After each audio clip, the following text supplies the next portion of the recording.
دا ټول الیکټډ ریپرزنټیټیو دي او د پبلک پریشر چې کوم دی دا خلک بیس کوي. په دې سټیټ کې چې کوم دی 3 پیلر دي، کومه چې یو اسټیبلیشمنټ چې محکمه د خو ځان دی چې کوم دی پیلر جوړ کړی دی، ادروایز د هغه سره نور بلا محکمې ورسره دي.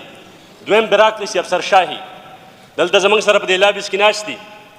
د دې افسرشاهي که تاسې پروټوکول وګورئ، که دیو اپسیز وګورئ، که دیو اخراجات وګورئ، که دیو تنخواګانې وګورئ، او بیا که د دیو سره چې کوم مراعات ورکړی شوي دي که هغه وګورئ، او د یو الیکټډ ریپرزنټیټیو حالات وګورئ، نو لږ به په خپله باندې یو کامن مین په دې باندې فیصله وکړي چې د دیو پرفارمنس سره موږ ته خپل پرفارمنس یا وارن ټرر دپاره یا د دې دپاره میلاویږي. نو ټول نه زیاته قبایلي اصلاح چې کوم دي د باجوړ نه واله د وزیرستان پورې دا افیکټډ دي. نو په کار دا ده چې دیو کومه تیاری داسې کړی دی چې را روان کوم په اګست کې NFC واډ کېږي، 11 NFC واډ، چې د هغې دپاره د قبایلي اصلاح مقدمه په هغه کې پوټ اپ کړي، او زموږ چې کوم شیرز دي د فیډرل څخه هغه سیوا شوي چې هغه شیرز زموږ دلته ریفلیکټ هم شي او هغه شیرز ترې راوړلی شي په قبایلي اصلاح باندې خرڅ کړي. جناب سپیکر،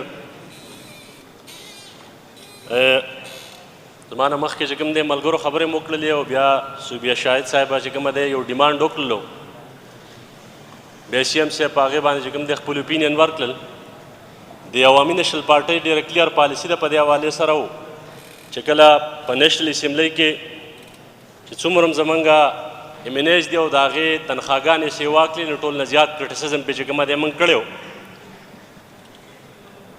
زه د دې سره چې کوم دی اتفاق نه کوم چې د ممبران اسمبلي تنخواګانې د سیوا کړلی شي، خو د دې خبرې سره اتفاق کوم خبره د اختیاراتو ده چې P1 او P2 سکیل ته چې کومه دی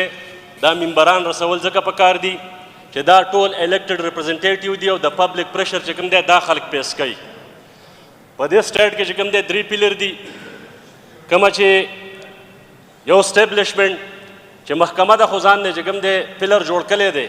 ادروایز د هغه سره نور بلا محکمې ورسره دي. دویم بیراکرسي افسرشاهي، دلته زموږ سره په دې لابس کې ناست دي. د دې افسرشاهي که تاسې پروټوکول وګورئ، که دیو اپسیز وګورئ، که دیو اخراجات وګورئ، که دیو تنخواګانې وګورئ، او بیا که د دیو سره چې کوم مراعات ورکړی شوي دي که هغه وګورئ، او د یو الیکټډ ریپرزنټیټیو حالات وګورئ، نو لږ به په خپله باندې یو کامن مین په دې باندې فیصله وکړي چې د دیو پرفارمنس سره موږ ته خپل پرفارمنس وښیي.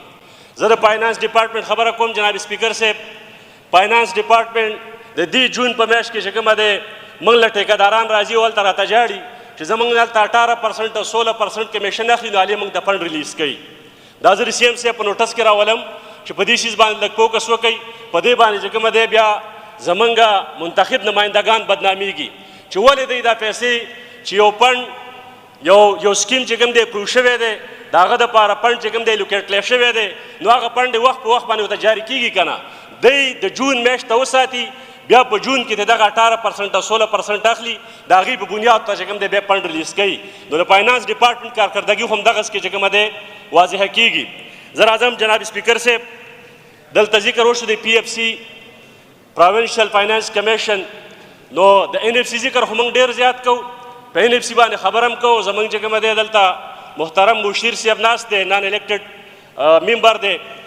هغه هر وخت دا وایي چې موږ لیټر لیکلی دی فیډرل ګورنمنټ ته چې فیډرل ګورنمنټ ته زموږ کومه حق دی، کوم حقوق دی د صوبې، د هغې دپاره موږ غواړو چې NFC په وخت باندې وشي چې موږ ته خپله برخه راشي. دې ته خو چې کوم دی سی ایم صاحب هم اشاره وکړله، ایکسپارټا دا وخت د دې پښتونخوا برخه ده، او 70 لاک پاپولیشن چې کومه دی دا د پښتونخوا اپیشلي برخه شوې ده. باوجود د دې چې 70 لاک پاپولیشن نه دی، هغه د 1 کروڑ نه اباو پاپولیشن دی، خو تېر ځل چې کوم سینسز وشولو هغه سینسز چې کومه دی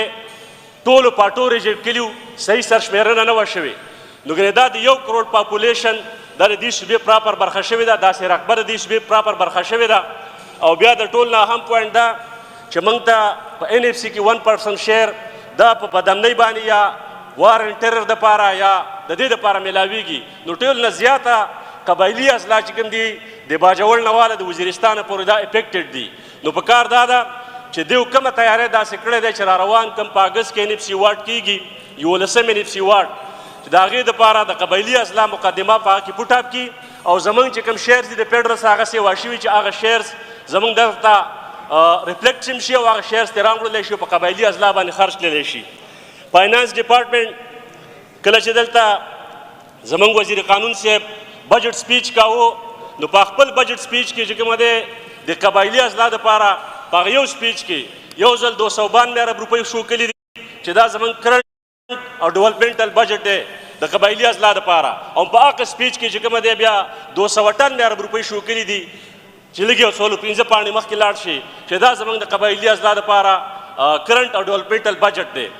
نو لاول خو د فاینانس ډپارټمنټ هغه لږ وګوري په غور سره چې دا ګرامټیکل غلطي ته ولې کېږي دیونه نو جناب سپیکر صاحب سی ایم صاحب ناست دی زموږ دا ډیمانډ دی چې فاینانس ډپارټمنټ ته لږه کتنه وکړي موږ دا نه وایو چې تاسې د اپوزیشن ته چې کومه دی خامخا توجه ډېره ورکوئ هسې موږ ته بار خلک وایي چې یاره د اپوزیشن ممبرانو چې کومې حلقې دي نو دا ایتمې حلقې دي باوجود د دې چې موږ الیکټډ خلک یاستو پبلک موږ ته ووټ راکړی دی په دې بنیاد باندې هغه حلقې سفر کول د هغې د عوام سفر کول او هغې ته چې کوم دی ترقیاتي سکیمونه نه ورکول چې دا د مخالف پارټۍ نه راغلی دی زما خیال چې دا سیاست نه دی او نه دا د جمهوریت اقدار دي نو لہذا په دې باندې لږ غور کول پکار دي تھینک یو جناب سپیکر